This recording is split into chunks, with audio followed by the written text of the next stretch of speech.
ma joie, chers téléspectateurs, de vous retrouver encore une fois de plus sur nos antennes. Après un long moment d'absence, Club Universitaire reçoit pour vous aujourd'hui les étudiants de l'UNICUN qui vont devoir nous parler sur les enjeux face à la Covid-19. Vous savez, la Covid-19 nous a apporté plusieurs problèmes, mais avec les étudiants, nous pouvons quand même trouver solution. Bon, pas solution, mais nous pouvons au moins trouver des réponses à plusieurs questions que nous avons toujours l'habitude de nous poser. Suivons nos étudiants et on se retrouve tout juste après.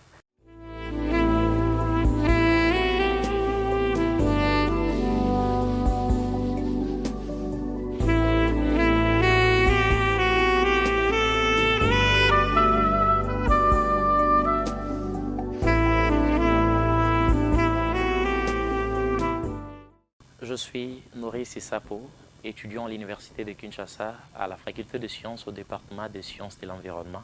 Je dirais que les activités de la période avant la pandémie à coronavirus, pendant cette période, les activités académiques étaient bien assurées. Pourquoi je l'ai dit? Parce que les cours théoriques étaient complètement assurés par les professeurs. Et donc, le nombre de heures théoriques des cours était respecté. Les professeurs épuisaient toutes leurs matières, toutes les explications relatives à la matière qu'ils ont à prévoir. Mais également, les cours théoriques, les cours pratiques étaient bien assurés parce que les heures étaient respectées. Mais hormis ça, c'est que la période aussi des blocus était presque respectée et ce qui influençait positivement les résultats des étudiants à la fin. Mais durant cette période, il y a eu quand même certains soucis. C'est que les cours de plusieurs professeurs n'ont pas pu être achevés. Et donc, un cours, par exemple, de 8 heures ou de 10 heures se vit être réduit jusqu'à 2 heures. Ce qui a fait que les professeurs ont dû sauter certaines choses et certains professeurs ont même interrompu leurs cours avant qu'ils n'aient achevé avec toute la matière. Et cela a influencé négativement les résultats des étudiants. Parce que les explications sont toujours très importantes. C'est vrai qu'on peut ne pas recevoir les explications et lire les notes des cours, mais c'est toujours différent quand on a reçu les explications et après on a lu les cours. Et en tout cas, cela a affecté les résultats de beaucoup d'étudiants quand on a délibéré. Pour une promotion où il y a un total, par exemple, de 13 cours, on a vu des étudiants revenir avec 12 cours et d'autres ils sont revenus avec tous les 13 cours. Ce n'était pas vraiment facile. Et donc cela est dû à tout ce que la pandémie à coronavirus a dû créer durant cette période. Il y a des étudiants qui préfèrent rester directement après les cours, réviser tout ce qu'ils ont à voir dans la journée. Mais il se fait qu'avec les mesures qui ont été prises par les autorités, il y avait par exemple le couvre-feu qui a été instauré. Et donc après les cours, c'était difficile pour les étudiants de rester parce qu'ils avaient peur que les couvre-feux les trouvent encore sur les sites universitaires ou encore en dehors de leur loyer ou encore de leur habitation. Donc, ce qui faisait que les étudiants rentraient directement et aussi avec tous les problèmes de transport qu'il y avait durant cette période-là, les étudiants rentraient directement et ce n'était pas facile pour réviser à la maison. Nous connaissons tous les réalités d'ici. Vous pouvez rentrer, vous trouvez que vous êtes sous délestage, peut-être qu'il n'y a pas de courant et il y a de plus en plus de problèmes. Donc on restait avant, on révisait dans des bibliothèques, ensuite on rentrait. Mais durant cette période, c'était compliqué. Ce qui a fait que les étudiants n'ont pas eu suffisamment de temps pour lire. Et hormis ça, avant les examens, normalement, il y a une période de blocus qui prend jusqu'à 2 semaines ou 3 semaines.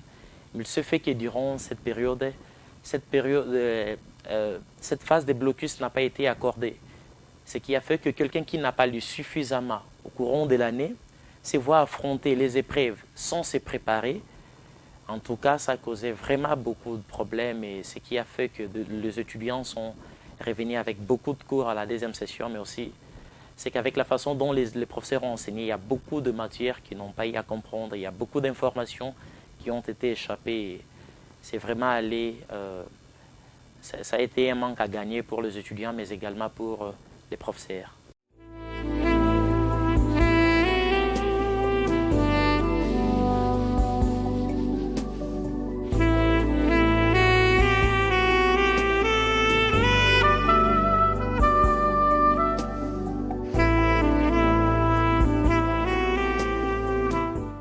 Je suis Stéphane Kanko, étudiant dans la faculté de psychologie, département de gestion des entreprises. la pandémie à coronavirus a fragilisé beaucoup de choses au niveau de l'antenne.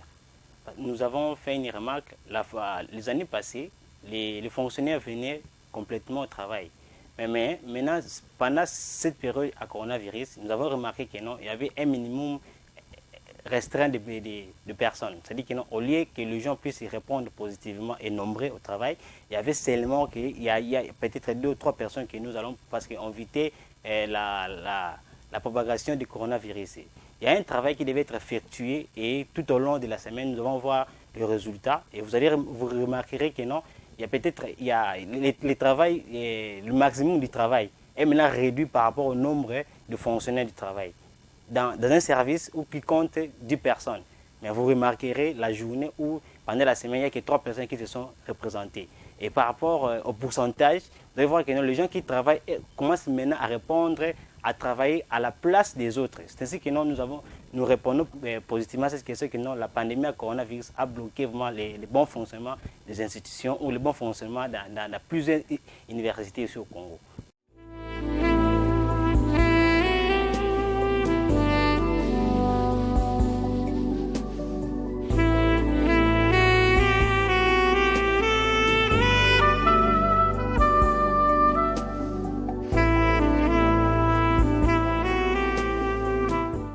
Je réponds au nom de Lazare Moulamba. Je suis étudiant à l'université de Kinshasa, à la faculté des sciences, département de l'environnement. Nous n'avons pas pu atteindre les objectifs de nos cours vu les perturbations que nous avons connues avec la pandémie à Covid-19. Par exemple, chaque professeur, quand il élabore son cours, il a des objectifs qu'il doit atteindre. Alors, nous avons constaté avec la pandémie à Covid-19, certains cours n'ont pas pu terminer. Par exemple, il y a un cours qu'il faut pratiquer, il y a dans un cours qu'il faut faire des exposés. Alors ça, c'était des objectifs du professeur. Alors, avec la pandémie, cela n'a pas été respecté. Il y a aussi des étudiants finalistes, par exemple, pour leur période de stage, avec la Covid-19, nous avons connu des perturbations. Donc, ils n'ont pas vraiment pu atteindre leurs objectifs parce qu'il y avait certaines entreprises qui exigeaient le nombre la participation des étudiants pour les stages. C'est là aussi, vraiment, ça n'a pas permis aux étudiants d'atteindre leurs objectifs.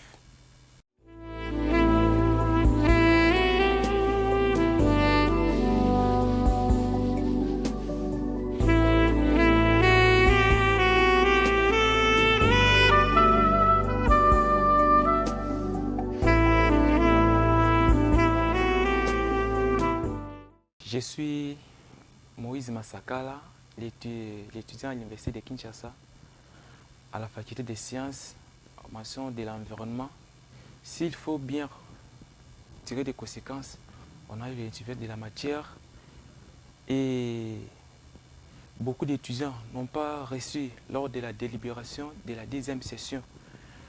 D'autres étudiants ont des cours à refaire à la deuxième session. Et cette difficulté n'est pas seulement à travers l'université de Kinshasa, mais aussi à travers toutes les universités de la RDC.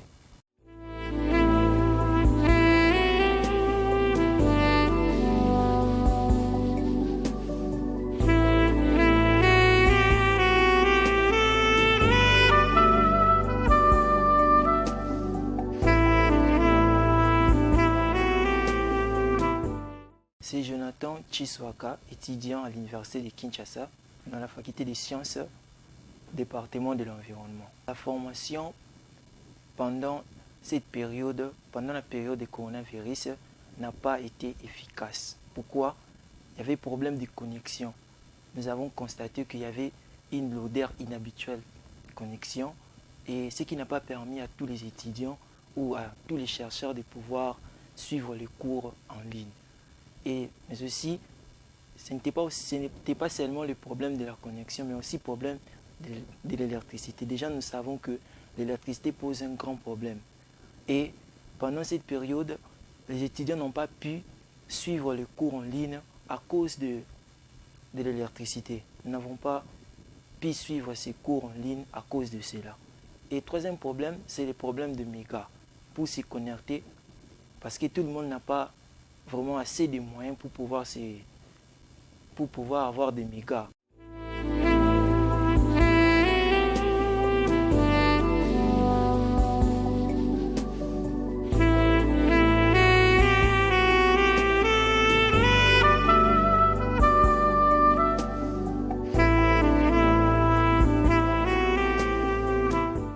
Nous pourrions par exemple proposer aux professeurs de résumer leurs cours, d'actualiser leurs cours. Parce qu'il y a de ces professeurs qui n'actualisent pas leurs cours. Un cours très volumineux qu'il a à concevoir il y a de nombreuses années passées, qu'il garde et qu'il veut continuer à donner cette même année alors qu'il n'a plus le même nombre d'heures qu'il avait avant, quand il n'y avait pas encore la pandémie à coronavirus. Alors que si les professeurs actualisaient son cours, vu le nombre d'heures qui lui sont maintenant données, il peut essayer de condenser son cours, de les résumer de manière à sorte que plusieurs informations n'échappent pas, que dans ce qu'il va proposer aux étudiants, qu'il y ait tout ce qui est nécessaire pour leur formation. Parce qu'on le sait très bien que certains cours sont complémentaires et donc aussi il laisse échapper plusieurs notions. Ce serait tellement compliqué pour les étudiants quand ils vont passer dans des promotions supérieures. Donc nous allons proposer aux professeurs d'actualiser leurs cours, les résumer et fournir un condensé qui serait vraiment suffisant pour les étudiants. Mais hormis ça, nous pouvons également proposer aux professeurs d'enregistrer les vidéos qu'ils pouvaient comme ça disponibiliser pour les étudiants. C'est vrai, avec le cours en ligne et tout le reste, ce n'est pas toujours aussi facile. Il peut manquer, un étudiant peut manquer alors que le cours est diffusé en ligne, il peut manquer de mégas, il peut manquer de l'électricité. Plusieurs facteurs peuvent intervenir pour qu'ils ne prennent pas part à un cours en ligne. Mais si les vidéos sont enregistrées, même si à ces moments-là, ils n'étaient pas physiquement, ils pouvaient au moins suivre la vidéo après et avoir toute l'information nécessaire. Donc, le professeur peut enregistrer des vidéos qu'ils peuvent comme ça disponibiliser en ligne, ou encore ils peuvent aussi donner aux étudiants via divers supports comme des flash disques et des CD. Comme ça, les étudiants pourront aller visualiser ces vidéos et avoir les informations nécessaires pour ça.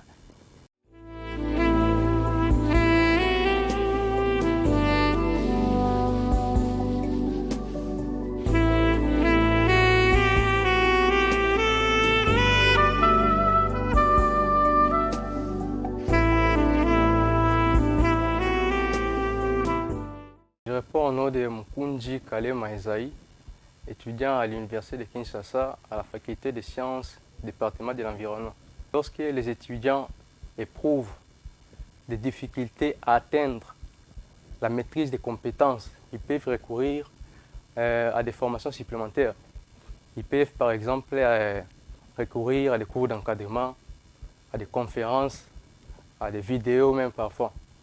Et ces formations supplémentaires permettent aux étudiants d'acquérir de nouvelles connaissances.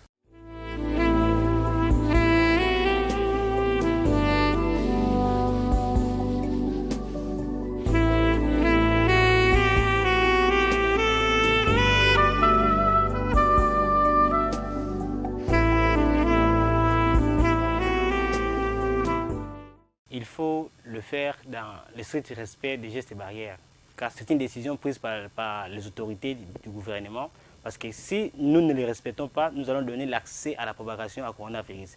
Et cela risquerait aussi de bloquer le fonctionnement des universités. Nous devons vraiment les respecter, comme les autorités l'ont dit.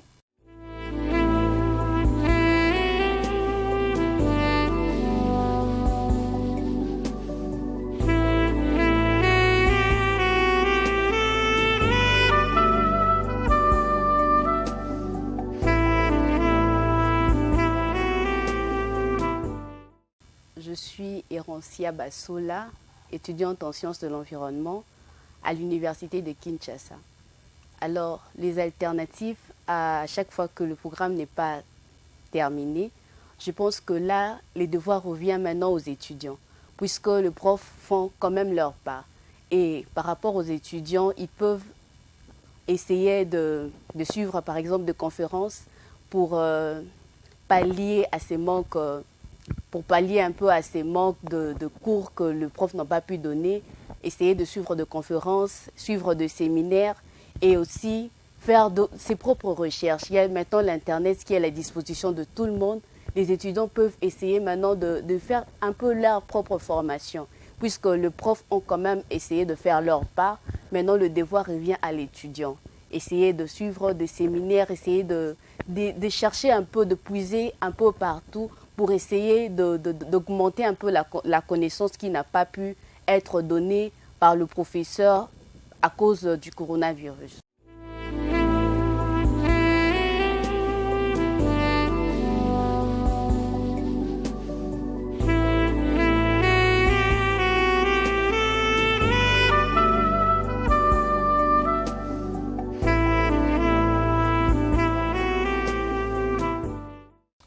Je réponds au nom de Glody Izoazoa, étudiant à l'Université de Kinshasa, à la faculté de sciences, au département des sciences de l'environnement.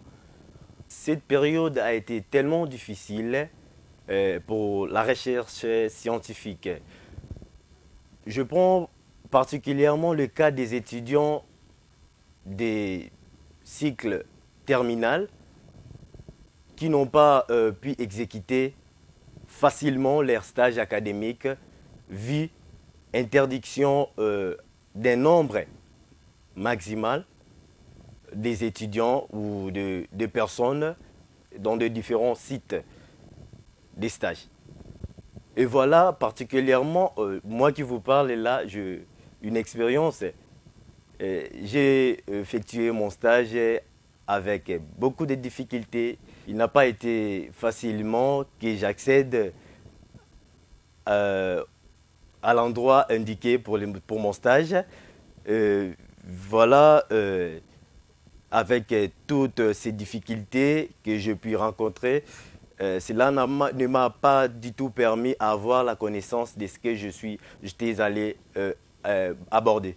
Et voilà, malgré l'accès au site de ces stages, voilà, nous n'avons pas effectué différentes descentes comme prévu. Le cas des inspections, qu'on aurait peut-être fait le faire, là où je effectue les stages, on n'a pas eu la chance d'accomplir cela, vu interdiction à l'accès aux sites tels que des industries qui étaient vraiment strictes à propos de cela. Et voilà, chers téléspectateurs, nous sommes arrivés à la fin de cette émission. Si vous avez aimé, veuillez nous contacter au numéro qui est affiché au bas de votre télévision afin d'assister ou bien de participer à cette émission. Mais peut-être vous allez vous poser la question de savoir pourquoi seulement les universités qui assistent à cette émission, mais je reçois les interventions de tout le monde, que ce soit ces deux instituts et celles des universités, peuvent aussi répondre à cette émission. Alors, grand merci à Job Bassaï pour la réalisation et à Rodrigue Bonda pour le montage. Ortisifa vous retrouve prochainement avec un nouveau numéro. Au revoir.